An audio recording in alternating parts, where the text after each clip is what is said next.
नमस्ते मेरे प्यारे यूपी बोर्ड वाले भाइयों, कैसे हो आप सभी। आप लोग एग्जाम दे रहे होंगे, साइंस का प्री बोर्ड चल रहा होगा, देखते होंगे टिप्पणी लिखने को आता है, संक्षेप में लिखिए, ठीक है। तो आज उन्हीं क्लास पर वीडियो होने वाला है। लाइव नहीं हो पाया, मैंने भी रिकॉर्डेड देखो, अच्छा रहेगा। 10 मिनट का वीडियो, 10 टॉपिक आपको मिलेगा, मोस्ट इंपॉर्टेंट पेपर में आने के चांसेस है, ठीक है। टिप्पणी हम लोग करने वाले हैं, पीवाईक्यू पर आधारित होगा, इंपॉर्टेंट क्वेश्चंस मिलेंगे। आप लोग इसे याद कर लेना या फिर समझ लेना, समझकर भी लिख सकते हो, कोई दिक्कत की बात नहीं है, ठीक है। तो बायो की क्लास होगी। एक आता है अंतर्ग्रथन सिनेप्स जिसको बोलते हैं, ठीक है। अंतर्ग्रथन जो है सिनेप्स हिंदी में इंग्लिश में बोला जाता है। तो इस पर टिप्पणी पूछा जाता है, तो कैसे लिखोगे। देखिए ये आपका क्या है, एक तंत्रिका तंत्र है, एक तंत्रिका तंत्र है, यूरान न्यूरॉन जिसको बोलते हैं। लिखेंगे कैसे कि यह तंत्रिका के अंतिम सिरे एवं अगली पंक्ति, ठीक है। तंत्रिका यही है, तंत्रिका के अंतिम सिरे एवं अगली तंत्रिका कोशिका के दूमिका के मध्य का रिक्त स्थान कहलाता है। यहाँ विद्युत आवेग को रासायनिक संकेत में बदला जाता है जिससे यह आगे संचरित हो सके। यह आपका क्या है, दूमिका है, ठीक है मेरे भाई। यहाँ पर आपका क्या है, ये दूमिका है, दूमिका, और यहाँ पे तंत्रिका का अंतिम सिरा है। ये दोनों एक दूसरे से ज्वाइंट होते हैं। एक अगला जब आएगा तो यहाँ पे क्या होता है, विद्युत आवेग को रासायनिक संकेत में बदला जाता है। आप इतना लिख दोगे, आपको केवल 2 नंबर मिलेगा। 2 नंबर में संक्षिप्त टिप्पणी पूछा जाता है, ठीक है। छोटे छोटे पूछे जाते हैं, इस तरीके से आप लिख सकते हो। दूसरा अगर हम बात करें कि दूसरा आपका ऑक्सीन पे पूछ लिया जाता है कि ऑक्सीन पर टिप्पणी लिखो। कैसे लिखोगे मेरे भाई, ध्यान से समझना। आप लिख दोगे कि पौधों के हार्मोनों, जो कि पादप हार्मोन कहलाता है, का एक समूह है जो पौधों की वृद्धि और विकास को नियंत्रित करता है। यानी पौधा वृद्धि विकास होता है तो उसको कौन नियंत्रित करता है, तो ऑक्सीन हार्मोन, ठीक है, नियंत्रित करता है। यह एक प्राकृतिक रूप से पाया जाने वाला वृद्धि नियामक है। इतना लिख देंगे, आपका 2 नंबर मिल जाएगा। यही सब संक्षेप क्या होता है, छोटे छोटे टिप्पणी लिखते हैं, यही सब आपको पूछा जाएगा।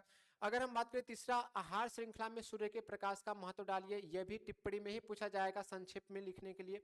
कैसे लिखोगे मेरे भाई, ध्यान से समझना। आहार श्रृंखला में पूछा गया है सूर्य के प्रकाश का महत्व, तो सूर्य के प्रकाश का महत्व कैसे डालोगे।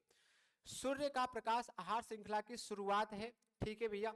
यह प्रकाश पौधों द्वारा प्रकाश संश्लेषण की प्रक्रिया में उपयोग होता है जिससे वे अपना भोजन बनाते हैं, ठीक है। पौधे भोजन कैसे बनाते हैं, प्रकाश संश्लेषण के द्वारा। अब प्रकाश ही नहीं रहे तो भोजन कहां बन पाएगा।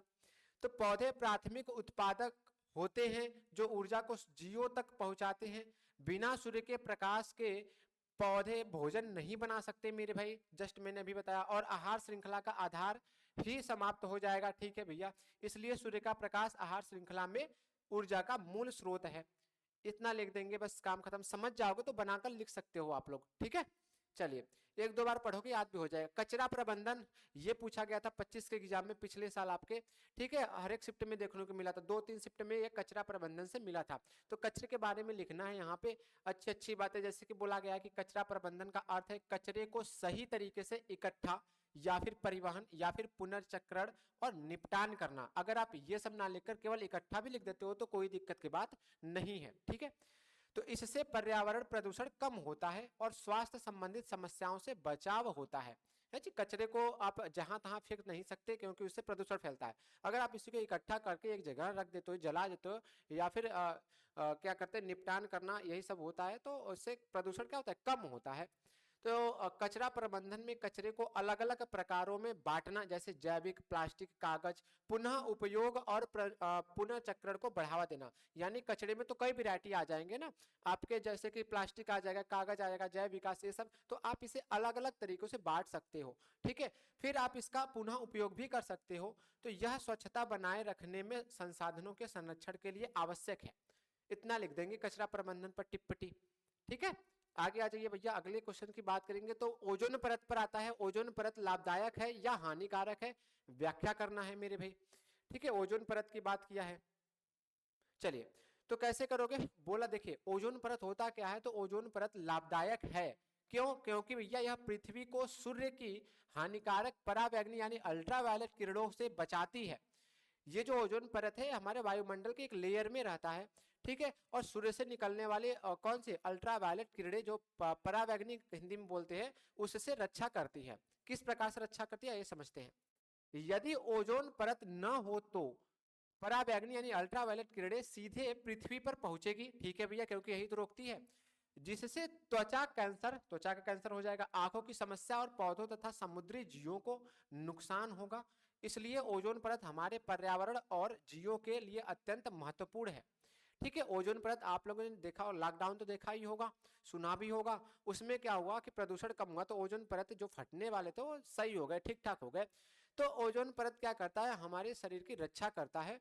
किससे रक्षा करता है, तो सूर्य से आने वाली पराबैंगनी यानी अल्ट्रावायलेट किरणों से रक्षा करता है। अगर ना होता तो क्या होता, हमें कैंसर हो जाता, आंखों में समस्या हो जाती, समुद्री जीवों को नुकसान होता। ठीक है, एक और बात जान लो यहाँ पे कि काले लोगों में मेलानिन ज्यादा पाया जाता है, जो कि ओजोन परत जो कि पराबैंगनी किरणों से लड़ने में सहायता करता है। ठीक है, हालांकि वो दूसरा पॉइंट हो जाएगा, यहाँ पर ओजोन परत की बात है तो इसे लिख देंगे आप। अगला टॉपिक है ग्रेगर जॉन मेंडल पर भी पूछा गया था 25 में, हो सकता है 26 में पूछ ले। तो कैसे लिखोगे, मोटी मोटा जान लो। एक ऑस्ट्रियाई यानी ऑस्ट्रेलिया के रहने वाले थे वैज्ञानिक थे, जिन्होंने आधुनिक आनुवंशिकी का जनक कहा जाता है, जिन्होंने मटर के पौधों पर अपने प्रयोगों 1856 और 1863 में प्रयोग किया था, 1856 से लेकर 63 में प्रयोग किया था, के माध्यम से वंशागति के मूलभूत नियमों की खोज की। यह स्थापित करते हुए कि लक्षण अलग अलग इकाइयों, जिन्हें हम जीन बोलते हैं, के रूप में अगली पीढ़ी तक पहुंचते हैं। ठीक है, न कि मिश्रित रूप में। और उनके इस कार्य ने जीव विज्ञान में क्रांति ला दी। आप इसका स्क्रीनशॉट रखकर पढ़ भी सकते हैं किसी भी टाइम। ठीक है, लिख भी सकते हैं।